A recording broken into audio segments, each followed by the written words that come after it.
এত গরমে স্বস্তি পাওয়ার জন্য বাচ্চা বাবা বাজার থেকে এই টকটকে তরমুজটা নিয়ে এসেছিল। খেতে খুব মিষ্টি ছিল, এতটা মিষ্টি আর বালু বালু ছিল, দেখতেও খুব সুন্দর। আজকে আর টুকরো টুকরো করে সাইজ করিনি, করেছি একবারে গোলাকার চামিচ দিয়ে খুব সুন্দর করে। এটা শুরুর দিকে ছিল একেবারে গোলাকার আর ছোট্ট। আমি তো ভেবেছিলাম এই ছোট তরমুজ খেতে কি আর টেস্টি হবে, মনে হয় ভেতরটা একটুও ভালো হবে না। ভেতরটা এত টকটকে লাল আর সুন্দর ছিল, আমার তো দেখার পর জিভে পানি চলে আসছিল। কি আবার এই অস্বস্তিকর গরমের মধ্যে ঠান্ডা তরমুজ বললে তো আর কথাই নেই। টকবগে তরমুজ, টকটকে লাল, এক্ষুনি খেতে ইচ্ছে করছে। আমি তো খেয়েও নিয়েছিলাম কিছুটা, যেগুলো একটু সাইডে সাইজ করতে গিয়ে নিচে পড়েছিল। তখনই বাচ্চার বাবাকে বললাম, আজকের তরমুজটা সেরকম হয়েছে। দেখে তো আমার একেবারে ধারণাই ছিল না এতটা লাল আর এত সুন্দর হবে। একেবারে গোলাকার চামচ দিয়ে গোল গোল করে কেটে নিতে না খুবই সুন্দর লাগছিল। আর রোজ তো বলছিল, মামা আমিও তোমার মতো সাইজ করি, কেনাটগুলো কেমন চিকন হয়ে গেছে, টকটকে। তার মানে পুরো হয়ে গেছে, এতটাই পুরো হয়ে গেছে, কিনারগুলো একেবারে পাতলা হয়ে গেছে। আর খুব দানাদার বালি বালি, কি যে মিষ্টি। আগেও নিয়ে এসেছিল, তবে এতটা মিষ্টি ছিল না। এটা নিয়ে কয়েকবার তরমুজ খাওয়া হচ্ছে, তবে আজকেরটা না অন্যরকম টেস্টি। সকাল থেকে কত কিছু খেয়েছি ঠান্ডা, কিন্তু তরমুজের মতো এত ঠান্ডা, এতটা টেস্ট কোথাও পাইনি। তো বলছিল, মামা তুমি কি আজকের টিফিনে তুমি আমাকে তরমুজ পাঠাবে? আমি তো বললাম, মা তরমুজটা যদি আমি তোমার বক্সে ভরে দিই তাহলে পানি বের হয়ে যাবে, খেতে আর আগের মতো টেস্ট হবে না। তার থেকে বরং তুমি এখনই খেয়ে নাও, এখনই টেস্ট হবে, আরও মজা পাবে। সেই অনেকক্ষণ পর খেলে না, সেই কাটার পরে পরে যে টেস্টটা সেটা পাওয়া যায় না। আমি যখন সাইজ করছিলাম তখন বাচ্চার বাবা খুব দাঁড়িয়ে দেখছিল আর ভাবছিল কেমন করে চামিচটা দিয়ে কি সুন্দর করে গোল গোল করে সাইজ করে নিচ্ছে। টুকরো টুকরো সাইজ করতে খুবই ভালো লাগছে, এতটা তুলতুলে নরম, অল্পতেই মাংসগুলো বের হয়ে আসছে। মানে টকটকে লাল মাংসটুকু একেবারে তরমুজের সবটুকু বের হয়ে আসছে, আর খেতেও খুব টেস্টি হবে, সেটাই তো ভাবছি। একটা বিষয় একটু খেয়াল করে দেখলাম, আমার টুকটুকে আজকে একটু তরমুজ খেতে কেন জানি অনীহা করছে, কেননা সে পেট ভরে অন্য কিছু খেয়ে ফেলেছে। তার মানে মিষ্টি খাওয়ার পর আসলে তরমুজ খেতে এতটা ভালো লাগবে না। আগে যদি মিষ্টি খাওয়া হতো তাহলে পরে আর তরমুজের টেস্ট থাকবেই না। রোজ তো খেতে খেতে বলছিল, মামা আমি আরও খাবো, তুমি কি আমাকে আর একটু দিতে পারবে? আমি তো বললাম, তুমি তো অলরেডি খেয়ে নিয়েছো, আর কত? তা না, সে খাবেই। আমি বললাম, তুমি একটু ধৈর্য ধরো, তোমাকে আমি অনেক সুন্দর করে সাজিয়ে দিই। আমার দুই টুনটুনি যাতে করে খুব শখ করে খেতে পারে, ওদের জন্য আমি একেবারে মাঝখানের অংশটুকু যেখানে রস টইটুম্বুর করে বেশি করে থাকে সেগুলো আলাদা করে নিচ্ছি। এগুলো আলাদা করে নেওয়ার কারণটা হচ্ছে, এখান থেকে আমি বিচিগুলো একটা একটা করে বের করে নেব, আর ওদের যাতে খাবার সহজ হয় সেই পরিবেশ আমি তৈরি করে দেব। আমার টুনটুনি বলে কথা। একটা করে রস বের করতে গিয়ে অনেকটা রস পড়ে যাচ্ছিল, কি আর করা, খাবার তৈরি করতে গেলে তো একটু রস তো পড়তেই পারে, এটাই স্বাভাবিক। আজকে সকাল থেকে কেমন জানি একটু অস্বস্তিকর গরম, তাই বাচ্চার বাবা চট করে মার্কেটে গিয়ে এগুলো নিয়ে আসছিল। আরও কিছু নিয়ে আসছিল, মিষ্টি আর দই। ওগুলো ওরা অনেক আগেই খেয়ে নিয়েছে, এখন হচ্ছে এইগুলো খাবে। বড়টার একটু ইদানিং একটু রুচি আছে, ছোটটা খুব একটা খেতে চায় না। রোজ ঝটপট করে রেডি হচ্ছে, মামা আমি স্কুলে যাওয়ার জন্য রেডি হচ্ছি, তুমি আমাকে একটু রেডি করে দাও, আমি বাকিটা কাজ রেডি করে নিচ্ছি নিজে নিজে। একা একা এখন অনেক কিছুই করতে পারে নিজে।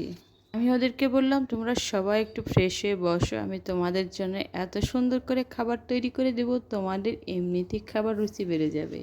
আজকে সকালে সবার জন্য তৈরি করেছিলাম পরোটা, ডিম ভাজি, আর ছোটোর জন্য একটু সুজি দুধ। সে যেহেতু পরোটা খেতে পারে না, যদিও খেতে পারে না, সবার দেখা দেখি ওইও ছোটো ছোটো করে ট্রাই করে আলো অল্পটুকু। দুপুরের জন্য আজকে কী যে রান্না করব সেটাই ভাবছি। যাই হোক, একটা কিছুটা হবে, ডাল তো আছেই, সবজি মাছ এগুলো দিয়ে আজকে চলে যাবে, বেশি কিছু আর করতে হবে না, কারণ এগুলো খাওয়ার পর আর অন্য কিছু বেশি কিছু খেতে ইচ্ছে করবে না, খাওয়ার মজাটাই এটাতেই শেষ হয়ে যাবে। বিচিগুলো ফেলে দেওয়ার পর আমি চলে গেলাম মরিচ আর লবণ নেওয়ার জন্য। মরিচ আর লবণ দুইটাতে সুন্দর করে মাখামাখি করলে হয় কি খাবারের টেস্টটা বেড়ে যায়। অনেকে বলে খাবারের সাথে, তার মানে ফলের সাথে লবণ না খেতে, কিন্তু আমরা লবণ একটু মরিচের স্বাদটা না ভুলতেই পারি না কেন জানি, টেস্টটা অন্যরকম হয়ে যায়, এতে জিহ্বার স্বাদটা বেড়ে যায় আর খুব খেতে ইচ্ছে করে আর খাবারের রুচি বাড়ে। যেটা যেই যাই বলুক, আমার তো মনটা বলে এটার চাটনি না একেবারে অতুলনীয়। চাটনি তৈরি করতে করতে আমার জিভে জল এসে যায়, এতটাই আমার কাছে খুবই টেস্টি মনে হয়, কারণ লবণ আর মরিচের কম্বিনেশনটা খুবই সুন্দর। সবসময় বরাবরই আমরা টক মিষ্টি যেটাই খাই, তাই বলে রসগোল্লা খাওয়ার সময় লবণ আর মরিচ নেই না। অনেকে হাসতে পারে হয়তো বা আমার কথা শুনে। আনারস, পাকা আম, তারপর এই তরমুজ, এই ধরনের ফলগুলো খেলে সাধারণত আমরা পরিবারে এই টক, চাল, মিষ্টি এগুলো কম্বিনেশনটা সবসময় নেওয়ার চেষ্টা করি। এক টুকরো তো একটু খেয়ে দেখাই যায়। এইখানে এইভাবে চটকে চটকে মেখে মেখে খাওয়ার পর খুবই টেস্টি লাগছিল। আমি যদি এই লবণগুলো দিয়ে আর মরিচটা দিয়ে একেবারে পুরো তরমুজটা মাখিয়ে ফেলি, তাহলে হয় কি তরমুজের সব পানি একবারে বের হয়ে যায়। আর এইভাবে আলাদা করে তরমুজ ছাড়া লবণ আর মরিচটা মাখিয়ে নিলে হয় কি তরমুজের টেস্টটাও থাকে আর তরমুজ পানিটাও ধরে রাখতে পারে। তখন এই টুকরো করা তরমুজগুলো অনেকক্ষণ ভালো থাকে আর সহজে পানিটাও বের হয়ে যায় না, সুন্দর থাকে অনেকক্ষণ টুকরো করার মতো করে। আর এগুলো হচ্ছে আমার সুন্দরীদের জন্য, ছোট দুটো সুন্দরী এখান থেকে নিজের ইচ্ছা মতো করে একটা একটা করে তুলে খাবে। বিচিগুলো যেহেতু ছোট ছোট সাদা বিচিগুলি এমনিই খাওয়া যায়, ওগুলো কোনো বিষয় না, কিন্তু কালো দানাদার বিচিগুলো মুখে লেগে থাকলে কেমন জানি লাগে। কফি কালারের বিচিগুলো আমি ফেলেই দিলাম, বাকিটুকু ওদের জন্য রেখে দিলাম, ওগুলো মুখে পড়তে খুব টেস্টি লাগবে ওদের। বাইরে এসে একটু হাঁপ ছাড়লাম, আমি একটু মজা নেওয়ার জন্য গোটা গোটা কেটে রেখেছিলাম আমার জন্য। কত শান্তি লাগছে, আমি তো কত মজা করে খাচ্ছিলাম, খুব শান্তি পাচ্ছিলাম এগুলো খেয়ে, কারণ এই রসালো জিনিসটা খেলে না শরীরে অনেক আরাম পাওয়া যায়, বিশেষ করে এই গরমে। আপনাদের যদি কারো এই আমার মতো করে খেতে ইচ্ছে করে, অবশ্যই ট্রাই করে দেখতে পারেন, খুব টেস্টি পাবেন আর মজা পাবেন, মনেও শান্তি পাবেন। অনেকের হয়তো মনে করতে পারে যে এই মহিলা এত খায়, আসলে খাওয়াই তো জীবন, খাওয়া দিয়েই তো জীবনের আনন্দ স্বাদ সম্পূর্ণ মিটিয়ে নেয় মানুষ। যারা বেশি পরিশ্রম করে তারা মুখরোচক খাবার সবসময় পছন্দ করে। আমরা খুব একটা পরিশ্রম আমি যদিও করি না, এই ঝাল লবণের মরিচটা খেলে না হয় কি মনের স্ট্রেসটা একটু দূর হয়ে যায় আর একটু শান্তিও পাওয়া যায়। আমি তো খেতে খেতে প্রায় পুরো ছোচাই খেয়ে ফেলছি, এটাই তো দেখা যাচ্ছে যে আমি পুরো ছোচাটাই খেয়ে নিচ্ছি, আসলে না লাল অংশটুকু খাচ্ছি। এতটাই মিষ্টি ছিল, খেতে খুবই ভালো লাগছিল। এটা কিন্তু রোজ খেয়েছিল, রোজ খেতে না পেরে আমাকে দিয়েছিল, আর আমি বললাম ঠিক আছে তুমি যখন খেতে পারছো না আমার জন্য রেখে দাও, আমিও ট্রাই করব তোমার মতো যদি আমি একটু খেতে পারি। ওরা এখন গোসল টোসল করে খাবার জন্য বসবে, আর আমি এই সুযোগে আমার সময়টা উপভোগ করছি।